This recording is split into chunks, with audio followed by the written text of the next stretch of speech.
কি এক আল্লাহ পাইলাম, আমরা ভাষায় প্রকাশ করতে পারছি না। হযরত মুহাম্মদ সাল্লাল্লাহু আলাইহি সাল্লাম বলছেন, কেউ যদি একটা গুনাহ করে তখন বাম কাদের ফেরেশতা ডান কাদের ফেরেশতাকে জিজ্ঞাসা করে। আল্লাহর নিয়ম হচ্ছে, কেউ যদি একটা গুনাহ করে তাহলে তার আমলনামায় একটা গুনাহই লেখা হয়, আর নেকি যদি কেউ করে একটা তাহলে কমপক্ষে 10টা লেখা হয়। কিন্তু ডান কাদের ফেরেশতা কারো জন্য 10টা লিখেন না, বরং 10-এর সাথে মিলিয়ে আল্লাহর পক্ষ থেকে কারো জন্য 70, কারো জন্য 700, আর কারো জন্য 70,000 এভাবে বাড়াতে থাকেন। এটা কোরআনের আয়াত। কিন্তু গুনাহ লেখা হয় একটাতে একটাই। তবে এই একটা গুনাহ লেখার আগে বাম কাদের ফেরেশতা ডান কাদের ফেরেশতাকে জিজ্ঞাসা করেন যে লিখবো এই গুনাহটা আমার পৃষ্ঠায়। তখন ডান কাদের ফেরেশতা বলে, অপেক্ষা করে দেখো না আল্লাহর বান্দা তওবা করে কিনা। অনেকক্ষণ অপেক্ষা করার পর আবার বলে, এবার লিখবো।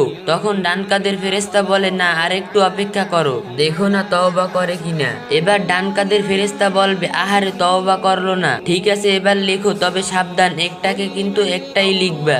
আল্লাহ বললেন, ফেরেশতা একটা লিখে রাখো, তবে খেয়াল রেখো 1 সপ্তাহ পর, 1 মাস পর, 1 বছর পর, 10 বছর পর, 70 বছর পরেও যদি আমার বান্দা তওবা করে আমি কিন্তু তখনও মাফ করে দিব। ফেরেশতাকে ডেকে বললেন, মুছে দাও গুনার পৃষ্ঠা। ফেরেশতা মুছে দেয়। আল্লাহ বললেন, মুছে দিলে হবে না, গুনাহর খালি পৃষ্ঠাগুলো নেকি দিয়ে পুরো করে দাও। সুবহানাল্লাহ। একটু চিন্তা করে দেখুন তো, এই দুনিয়ার মানুষকে কখনো নিজের জীবন দিয়েও খুশি করতে পারবে না, কিন্তু আমাদের আল্লাহকে খুশি করা কতই না সহজ। কিন্তু আমরা কি আল্লাহকে খুশি করার জন্য কখনো কিছু করেছি? কি এক আল্লাহ পাইলাম, আমরা ভাষা প্রকাশ করতে পারছি না। সবসময় বেশি বেশি করে আল্লাহকে ডেকে তওবা করি আমরা, তাহলে নিশ্চয়ই আল্লাহ আমাদের মাফ করে দিবেন ইনশাআল্লাহ। আশা করি ভিডিওটা কয়েকটা কপি